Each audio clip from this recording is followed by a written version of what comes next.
आज आपली रेसिपी आहे सुजी बोंडा. म्हणजे रव्यापासून आपण भजी बनवणार आहोत. बोंड्यासारखी याला सुजी बोंडा म्हणतात. खाण्यासाठी एकदम अप्रतिम लागतो. अगदी बाहेरून कुरकुरीत आणि आतून सॉफ्ट. सोबतच आपण हिरवी चटणी बनवणार आहोत, ज्यामुळे या सुजी बोंड्याची चव एकदम जबरदस्त होणार आहे. नेहमी तेच कांद्याची भजी, बटाट्याची भजी खाऊन जर कंटाळा आला असेल तर ही एकदा बनवून बघा. बाहेरून एकदम कुरकुरीत आणि आतून एकदम सॉफ्ट अशी ही भजी, आणि चवीला तर एकदम अप्रतिम लागते या हिरव्या चटणीबरोबर. तर एकदा नक्की ट्राय करून बघा.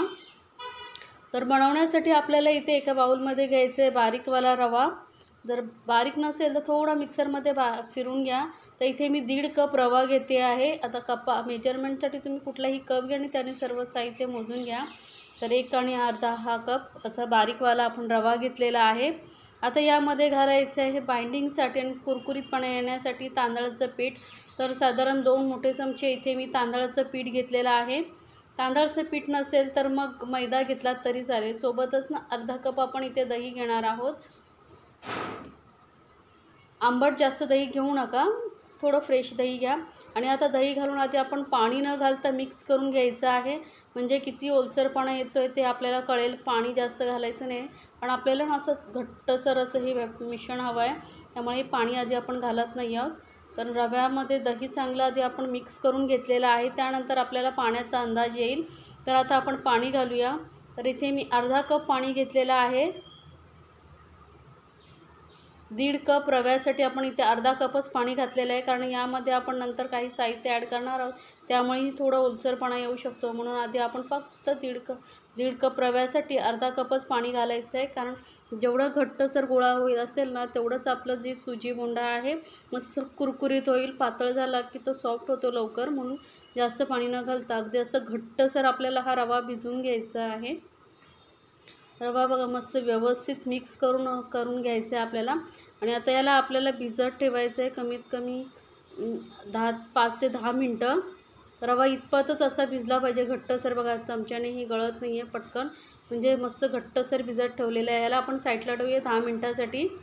तोपर्यंत आपण चटणी बनवून घेऊया. रवा भिजतोय तोपर्यंत. तर मिक्सर जारमध्ये इथे 2 छोटे चमचे मी इथे फुटाणा डाळ घेतलेली आहे, जी आपण चिवड्यामध्ये वगैरे वापरतो ती, किंवा चणे घेतला तरी चालेल. 2 चमचेत मी ओलं खोबरं घेतलेलं आहे. सोबतच अगदी छोटासा अर्धा इंचपेक्षाही छोटा आल्याचा तुकडा घेतला आहे.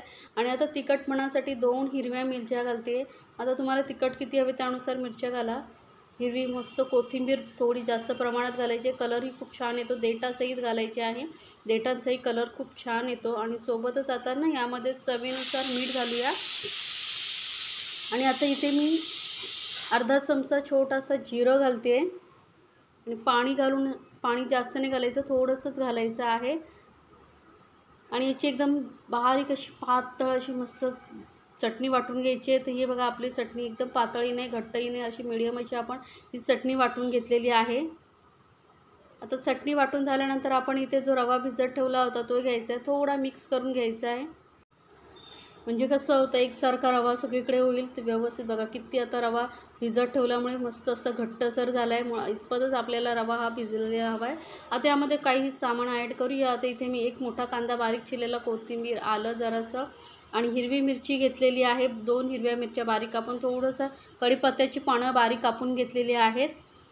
आता इथे तुम्हाला ज्या भाज्या आवडतील त्या घालू शकता. आपण सुजी बोंड्यामध्ये शक्यतो ह्या नेमक्याच भाज्या कांदाच घातला जातो, त्यामुळे चव छान येते. किंवा मग तुम्हाला बारीक कापून कोबी घालायची असेल तर घालू शकता. चवीनुसार घातलेलं आहे मीठ. आणि थोडेसे चिली फ्लेक्स, जास्त नाही, फक्त अर्धा चमचा एवढे चिली फ्लेक्स घातलेले आहे. आणि पाव चमच्यापेक्षाही थोडंसं खायचा सोडा घातलेला आहे. मिक्स करून घ्यायचं. आता हे सर्व साहित्य व्यवस्थित आपण मिक्स करून घेणार आहोत. आणि यामध्ये मीठ घातलं आहे त्यामुळे थोडंसं कांद्यालाही पाणी सुटेल. आणि आता थोडंसं मिश्रण थोडंसं बघा तुम्हाला वाटेल पातळसर आहे. व्यवस्थित मिक्स करून घेतल्यानंतर हाताला पाणी लावून घ्यायचं आहे.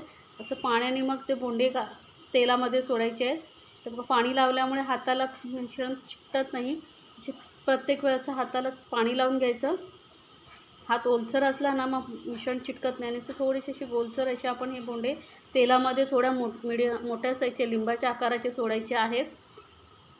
आता तेल ही गरम आहे चांगलं, त्याला एक एक बोंडा असा तेलामध्ये सोडून घ्यायचा आहे आणि मीडियम फ्लेमवरती ना फ्राय करून घ्यायचा, म्हणजे बाहेरून कुरकुरीत आणि आतून एकदम सॉफ्ट होतात आणि गरम गरमच खाण्यासाठी मस्त लागतात. एकदम असं गोल करत बसायची गरज नाही आहे, जसं हाताने असं घेतला ना की तो आपोआप त्याला शेप येतो गोल. आणि मस्त असे कुरकुरीत होईपर्यंत आपण दोन्ही साईडने फ्राय करून घेणार आहोत. अलटून पलटून आपण हे फ्राय करून घ्यायचे आहेत एकदम मस्त असे कुरकुरीत सुजी बोंडा. तर नेहमी पकोडे, भजी, कांद्याची भजी, बटाट्याची भजी खाऊन कंटाळा आला असेल तर ही एकदा नक्की ट्राय करून बघा, तुम्हाला खूपच आवडेल. सकाळच्या नाश्त्यासाठी वगैरेही तुम्ही बनवू शकता. तर बघा मस्त असा कलर आलेला आहे. अजून आपण थोडासा वेळ थोडा हलकासा कलर अजून येईपर्यंत फ्राय करून घ्यायचा आहे दोन साईडने. असं अजून थोडासा कलर आला की आपले मस्त असे बोंडे आतूनही फ्राय होतील. मी दाखवलेल्या रेसिपी जर तुम्हाला खरंच आवडत असतील तर चॅनलला लाईक्स, कमेंट्स आणि सबस्क्राईब करायला विसरू नका. सोबतच बेल आयकॉनवरती क्लिक करा, म्हणजे माझ्या नवीन रेसिपीची नोटिफिकेशन लगेचच तुमच्यापर्यंत पोहोचेल. तर हे सुजी बोंडा आपले फ्राय झालेले आहेत. काढून घेऊया आपण प्लेटमध्ये आणि मस्त गरमागरम असे चटणीबरोबर सर्व करा आणि एन्जॉय करा आपल्या फॅमिलीसोबत. आणि मला कमेंट्समध्ये जरूर सांगा तुम्हाला ही रेसिपी कशी वाटली आणि दुसरी कुठली रेसिपी पाहायला आवडेल तेही मला कमेंट्समध्ये सांगा, मी नक्की बनवून दाखवेन. अशा झटपट रेसिपीज माझ्या चॅनलवरती आहे, त्यामुळे सबस्क्राईब केला तर तुम्हाला नक्की त्यांची नोटिफिकेशन येईल आणि तुम्ही पाहू शकता. तर बघा बाहेरून कुरकुरीत आणि आतून किती सॉफ्ट असा हा सुजी बोंडा झालेला आहे. खाण्यासाठी तर एकदम अप्रतिम लागतो.